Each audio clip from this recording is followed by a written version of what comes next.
breakfast. McDo.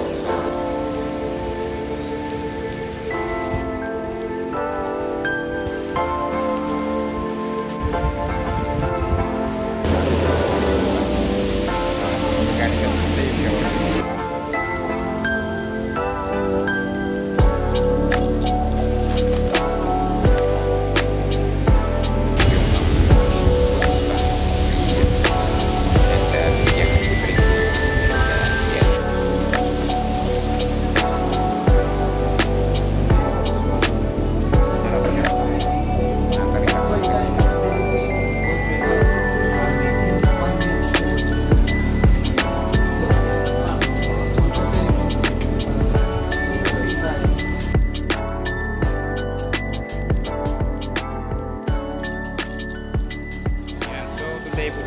Sa Bay 2 sa Hot Spring. Yan, ito yung sasakyan ko ng dalawa.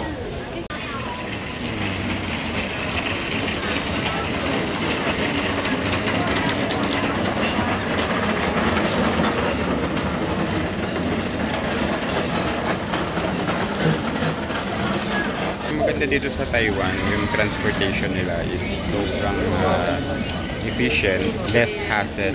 Hindi mo na kailangan mag-taxi or mag-bus. Dito pa lang sa train, mapupuntahan mo na yung mga places na gusto mo puntahan sa very convenient way. Kung gaano kaganda yung transport system, yung mass transport.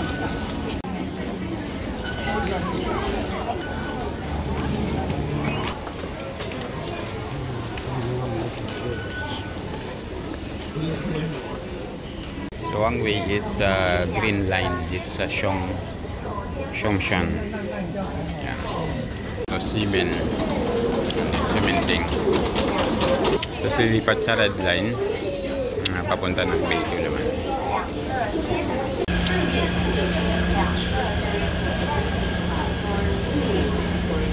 Yung mga tawang ba't may lumalabas. Sabi sa Pinas, sa salubungin niya. So mula sa Ximen, stop. Kung rin yung sinakyan, green lane. Baka na.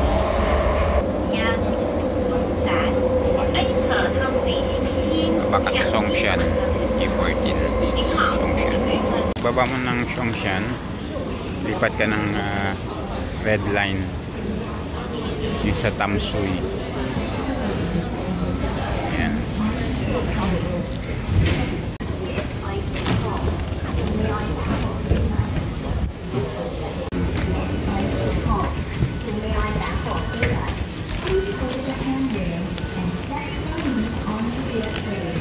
Tamsui.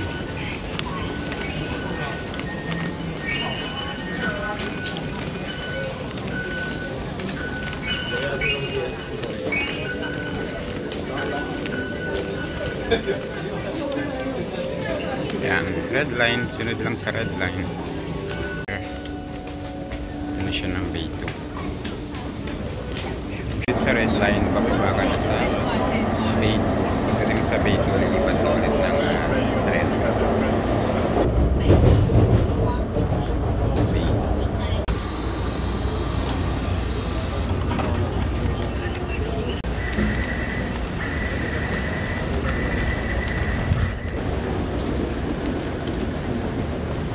Bay 2. So pagbaba mo ng Bay 2, sakay ka na ulit ng tren or lipat ka papunta ng Bay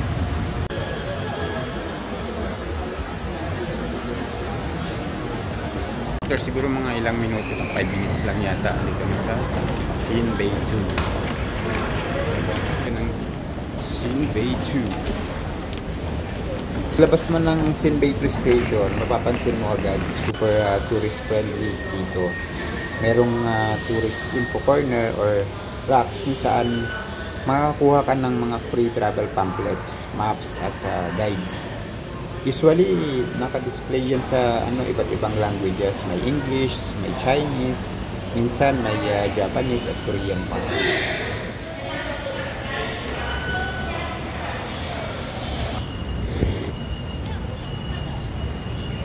So nandito na tayo sa Sin Bay 2. Ito yung itsura niya pagbaba mo ng station. Diretso ka lang, tatawid ka doon sa may ano na yun, sa may harapan na yan, may mga tumatawid papunta doon sa may hot spring, pero medyo malayo-layo pang lakad niya.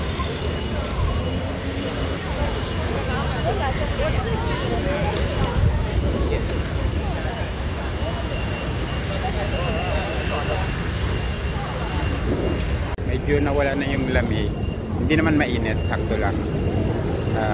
Kaya okay pa rin na lakad-lakad dito. So presko kasi ang daming halaman and ang ganda ng paligid. Malilim yung mga dadaanan mo dahil na marami siyang tanim. Tatawid ka lang dito. Madali lang naman siya sundan kasi malapit lang talaga pagbaba ng station. Tawid lang. Kasi mapagbibilang dito yan yung Carrefour, Starbucks, McDonald's. Muna tayo. Bili muna tayo ng mainit.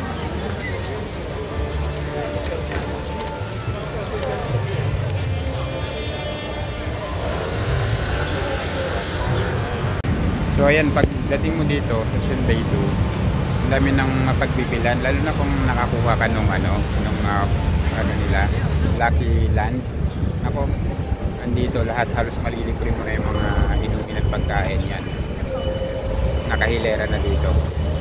Yan, yung McDonald's, Starbucks, and Carrefour, 7-Eleven. Pwede mong gamitin lahat yung Lucky Land dito ng kahit anong bilihin mo is ano nila, tinatanggap nila yung yung card na yon. So ayan, yung mga iba nakapangginaw ka pa kasi hindi na ganun kalamig, pero hindi rin naman mainit, so saktuhan lang, kaya na rin ang t-shirt lang. So ngayon is March 23.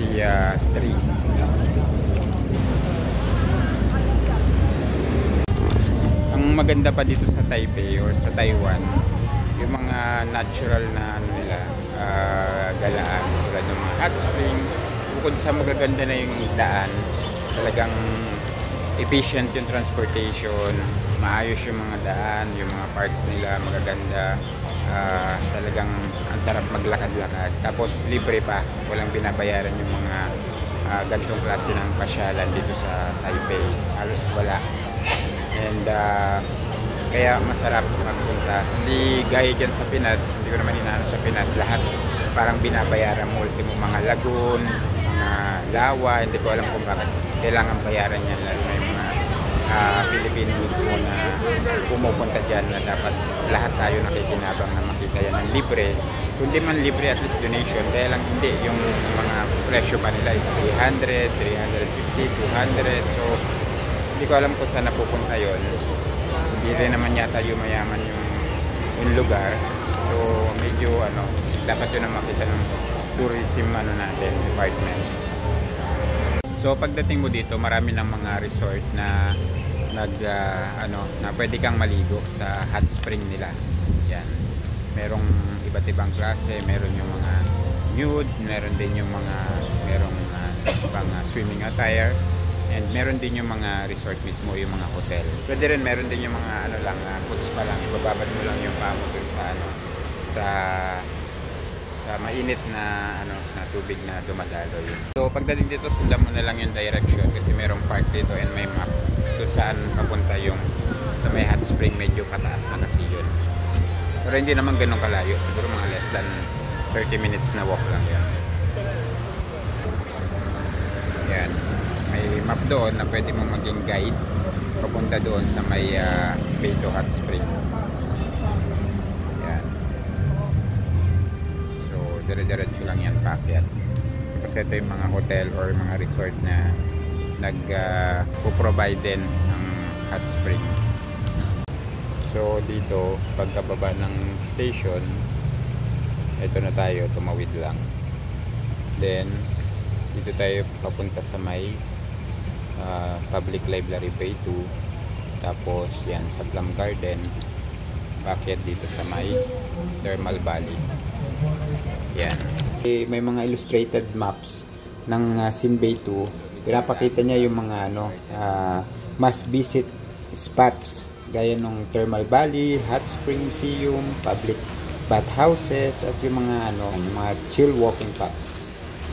Perfect din to kung hindi ka familiar sa lugar. Madali mo makikita yung mga attractions at yung mga directions na pwede mong puntahan at libutin dito sa area. Daming isda, tilapia. Oo nga, dami no. Nabubuhay sila ng ganyan. Tilapia. Sobrang dami. Late lang yan, so pwede ka pala mag-alaga na ganyan lang yung mo. Ay, may pa o pagong. Tapos yun magkapatong, ang dami.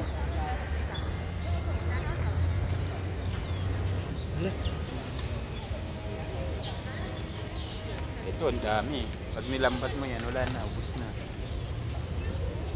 Grabe, dami isda.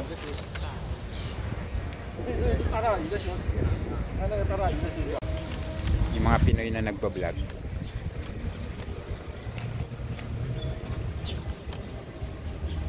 Yung parang mga ganyang kanal-kanal, sobrang daming tilapia, tapos pinupulot lang yun. Along the way, sobrang ganda ng paligid. Ang daming greenery and ang peaceful ng vibes. Parang ang layo sa city kahit andito lang sa Taipei.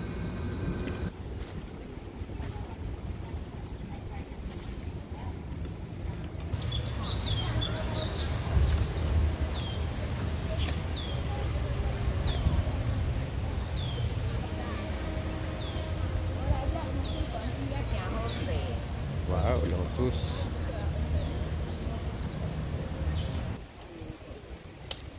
Yan, Bay 2 Hot Spring. Paakyat lang siya dire-diretso. Plum Garden, Thermal Valley. Yan, sundan lang yung araw. So, straight. So yan, may pila pero wala namang entrance fee. Bay 2 Hot Spring Museum. Yan yung kanilang museum. Yan, bukas ng 8 until 1800 hours. Yan, cut off nila 17:45 or 5:45 PM. So hanggang 6 siya. Ito yung bath house dito sa Taiwan. Yan. Sure naman yung mga bath house.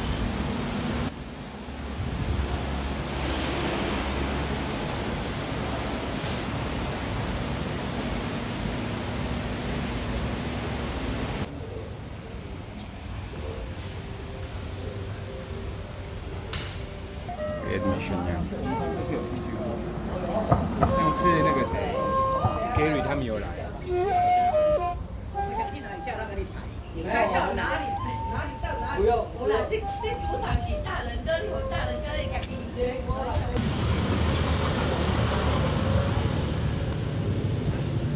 Plum Garden. Diretso lang pataas.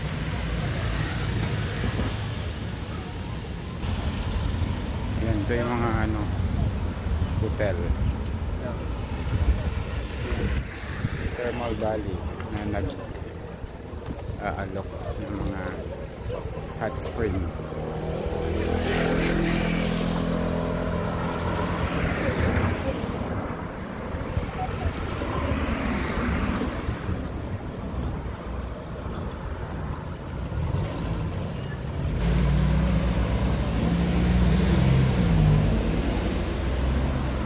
Yeah, meron ko ng mga dadaan na yan, may mga entrance fee.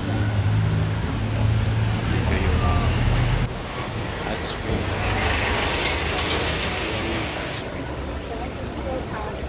Then next, free admission ang Plum Garden.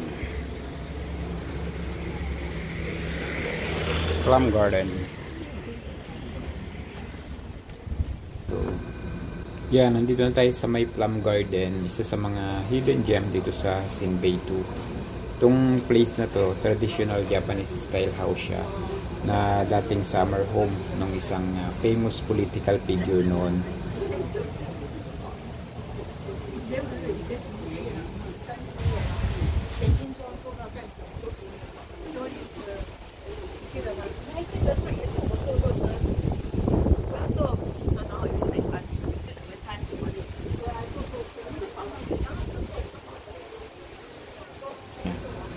Meron din siyang small garden area. Then sa loob, meron siyang calligraphy display, historical items, at yung mga art exhibits.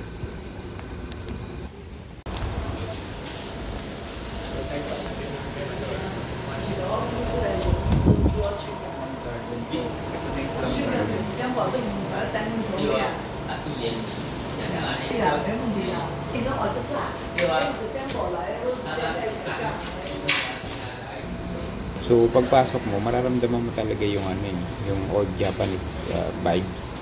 Ang relaxing, sobrang tahimik, at ang ganda ng architecture niya.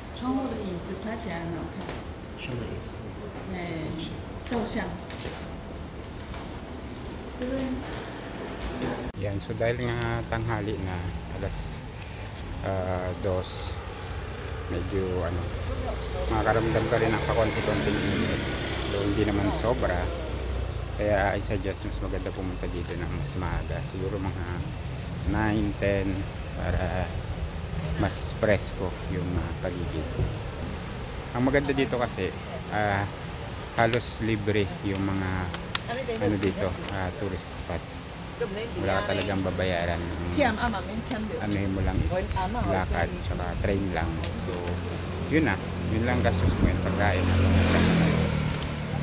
Ayan, so dito yung tayo sa Plum Garden.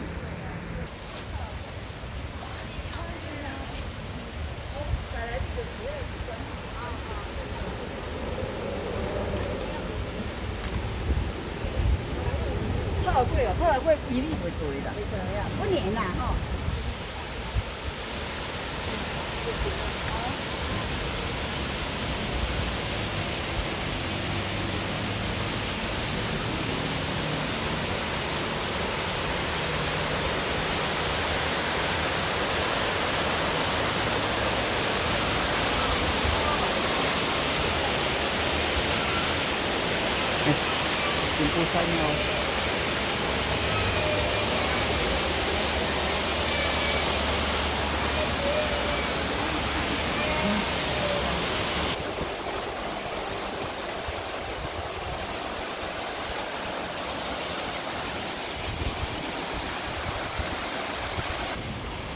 So ito part na ito ng hot spring. Diyan siya dumadaloy, and bawal siyang puntahan. So ayan, bawal daw yung maghugas ng paa o tumungtong sa tubig.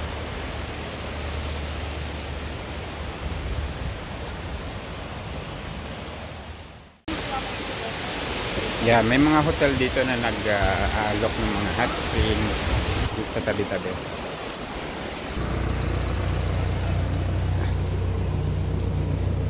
So ito na yung pinaka-entrance ng Thermal Valley.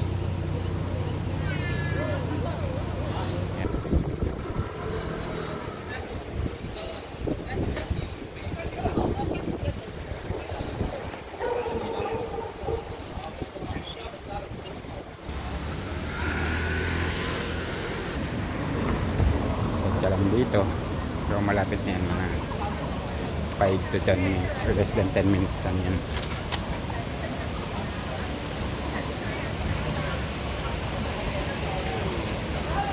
Mga tindahan na dito sa tabi-tabi kung magutom ka.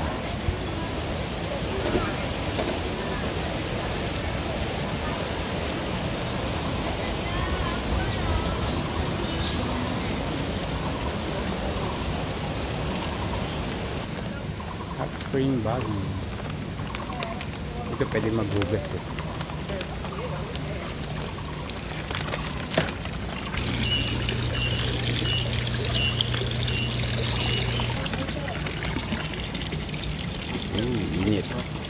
Tumata yung kamay ko.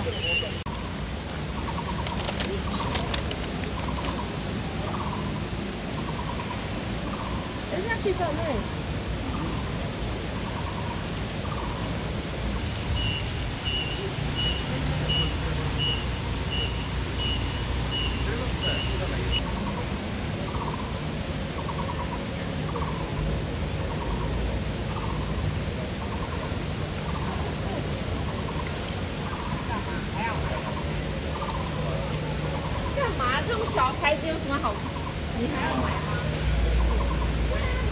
So yan, and thermal spring, thermal valley. Wow, ano to?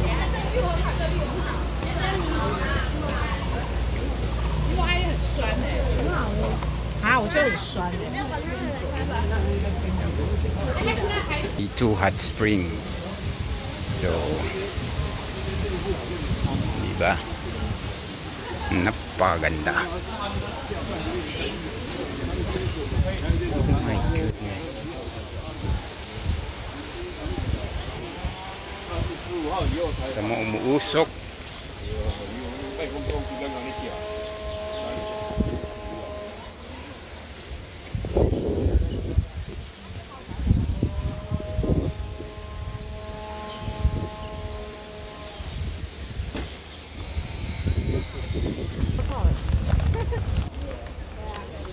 Ito na yung thermal spring, kulay green, and meron daw sa ngayon, meron lang daw dalawang ganyan dito sa mundo, isa dito at isa doon sa Japan.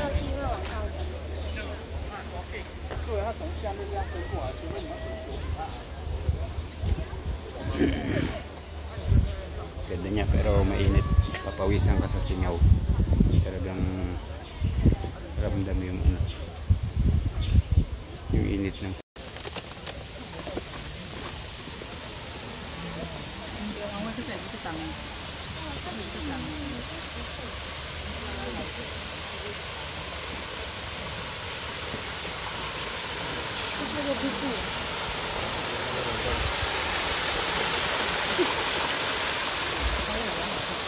So ayan guys, ito yung itsura ng thermal valley dito sa may Beitou, Taipei. So walang admission fee dito, talagang ang gagastusin mo lang is yung pamasahe dun sa train na nasa 35 NT yata, so parang mga nasa 50 pesos siguro. Yan, so ito yung mga magandang puntahan dito. Bukod sa libre na, talagang nakaka-relax pa kasi natural. Yan, yung amoy nung singaw ng tubig, parang amoy sulfuric siya and medyo mainit sa pakiramdam kasi nga parang halos pakulo na yung tubig. Yan, so siguro mula doon sa may train station papunta dito, baka mga less than 30 minutes lang yung walk. Yan, maraming nagpupunta. Yan, maraming nagpupunta naman dito. Siguro from Ximen, ang siguro mga nasa 30 minutes yung travel time. Yan, yun ang maganda dito sa sa Taipei. Hindi masyadong komplikado yung mga tourist spot nila, madaling puntahan kasi kailangan mo lang mag-train and napaka-efficient naman ng transportation nila, kaya walang problema. And yung mga daanan papunta dito is sobrang ayos, sobrang gaganda, talagang inaasikaso ng government. Yan, kaya wala nang problemahan yung mga turista, hindi sila mahihirapan sa pag-iikot, sa paggagala dito sa may Taipei. Binidyohan ko na kanina yung papunta dito, yung instruction at yan, yung daan at yung mga iba pang mapupuntahan na tourist spot like yung museum and yung kung ano-ano pa dun sa may baba. So kaya wag niyong kalimutan na isama to sa itinerary nyo pag pumunta kayo dito sa may Taipei. At bukod pa dito, meron pa nga pala mga resort na nag-aalok na pwedeng maligo na sa hot spring. Meron din diyan na resort, and meron din parang mga bath house na nag-offer din ng mga nude na pwede kang magbabad sa hot spring. So depende na lang yun kung gaano ka open-minded. Kung gusto mo nang merong saplot o wala, meron dyan, meron sila dito. Ganun sila ka open-minded. So ikaw na bahala kung saan ka mas komportable. Pero okay na maligo sa gantong hot spring. Palagay ko meron naman siyang benefits pagka binabad mo yung katawan mo sa mainit. Baka mawala din yung mga mga problema sa skin, medyo mabawasan. So ayun guys, ikot-ikot na muna tayo para mas maipakita ko pa sa inyo kung anong meron dito sa sa hot spring o dito sa area na to. Yan.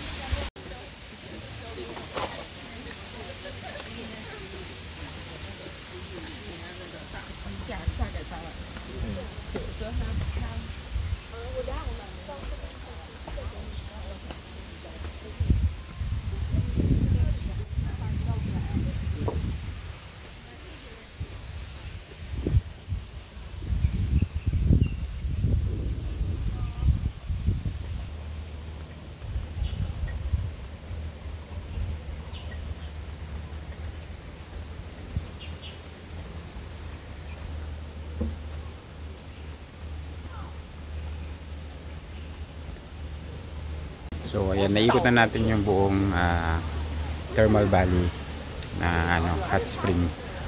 So ang ganda, 'di ba? Yan. So talagang worth it yung pumunta dito kasi libre na, wala nang gagastusin. And ang ganda pa ng view. Maayos pa yung daanan papunta dito. So siguro half day enough na para maikot siya. Kung gusto niyo pa maligo sa spring, yan, punta lang kayo sa mga resort. Siyempre may mga bayad, hindi ko lang sure kung magkano mamaya, i-check ko. Ayan.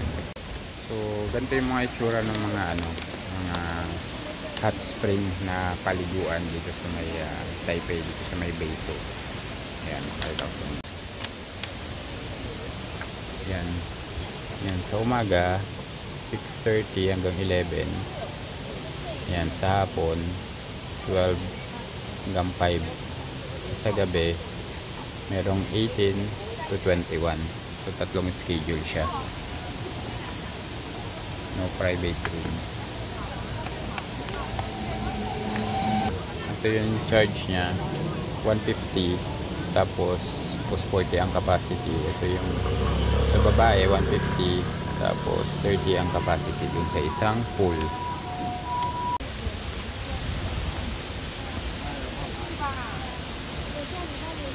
Yan, magkaiwala yung babae at saka lalaki. Tubig ba? O hindi? Tubig hindi na. Yan, so tapos na maligo dun sa may thermal pool.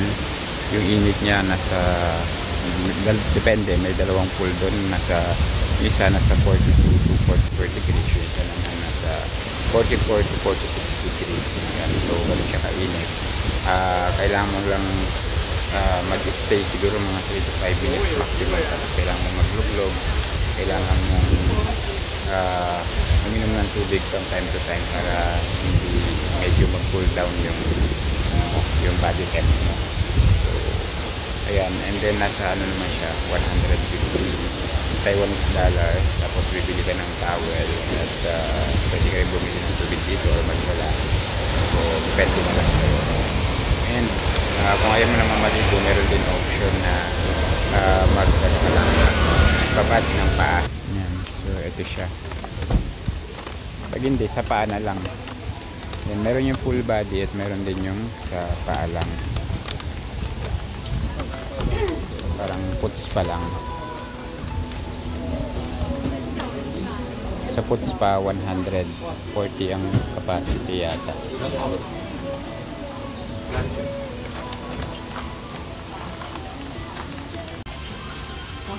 Yan, ito yung paligid niya. Doon sa kabila, yun nandun yung mga full body pero nude.